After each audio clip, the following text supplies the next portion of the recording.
You must like girls. Don't be mean to girls. What is going on? Once you've reached the point where you are tasking public school teachers with implementing a curriculum about male-female relations and how to treat one another, you've sort of lost the ball game already. Yeah. Now, I would argue that the wheels have come off largely in male and female relationships, but you don't learn from your school marm teacher how to treat women. You learn that from your father. Yeah. And for better or for worse, that's where that begins.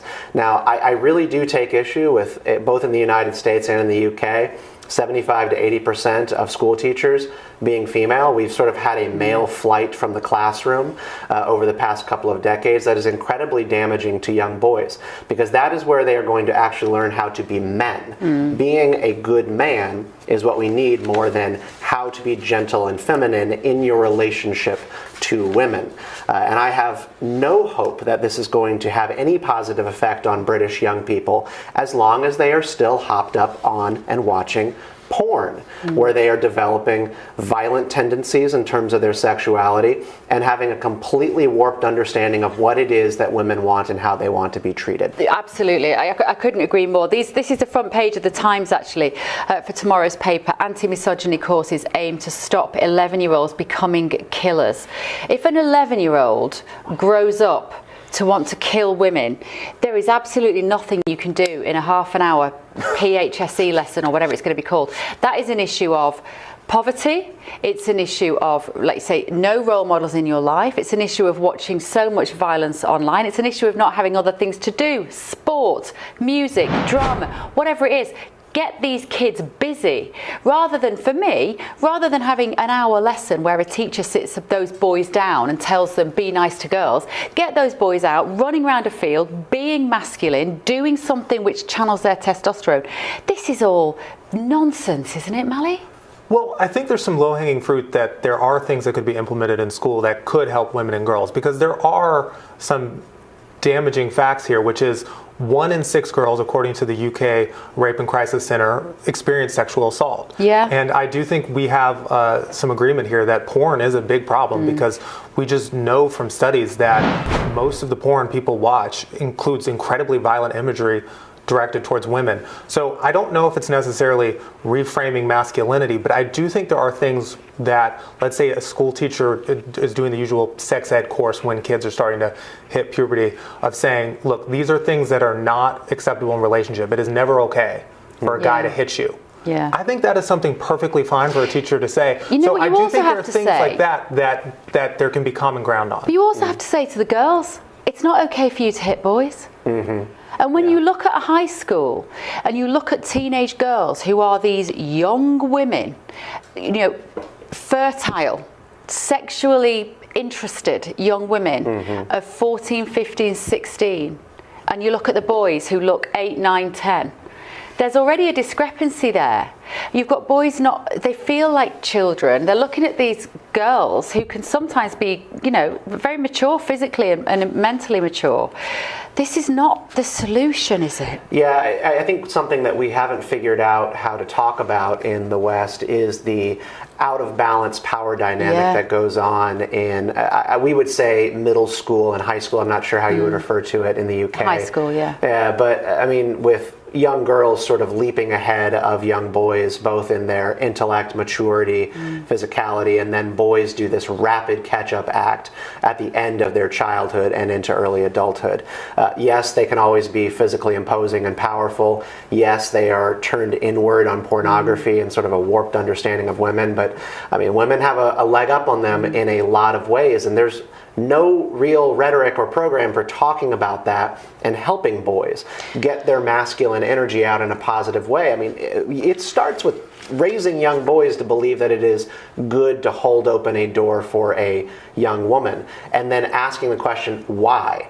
If you can't even impose that because that is some sort of toxic masculinity, which the Me Too movement did instill, the very simple things like holding open a door is somehow misogynistic, how do you expect them to do anything good?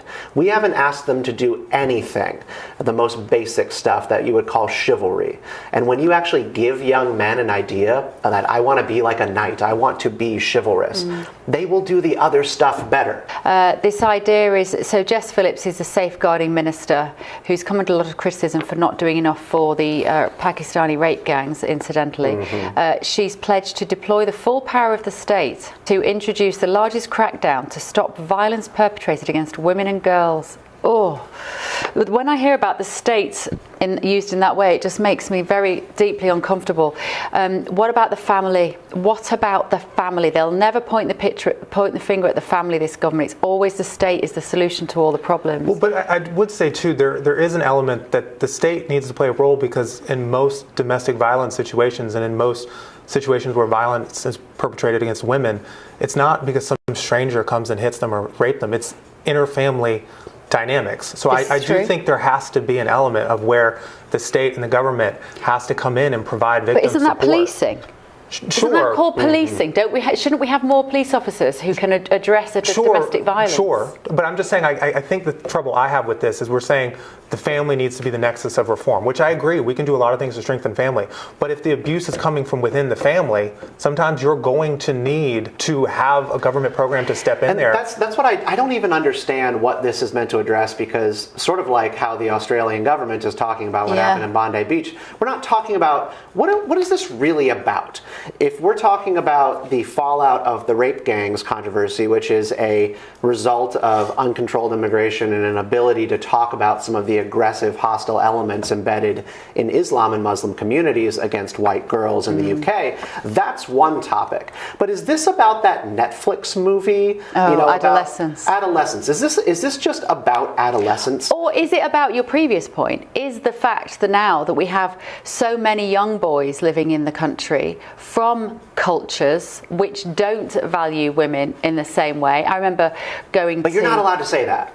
You're not allowed to actually Well, they're not saying it, but you're right. Yeah. You're right. That's kind of the elephant in the room. When I've been to Islamic countries, when I remember being in Turkey, oh my word, I had never had the amount of the men that click their teeth at you when you walk down the road or go like, because you're a woman and you're a Western woman. That's just their culture. So if those boys in the classroom are then doing, to the girls and feeling their bum or whatever it is and thinking that they have some sort of ownership to them, maybe that's why the UK now needs to teach that is not what we do in the UK.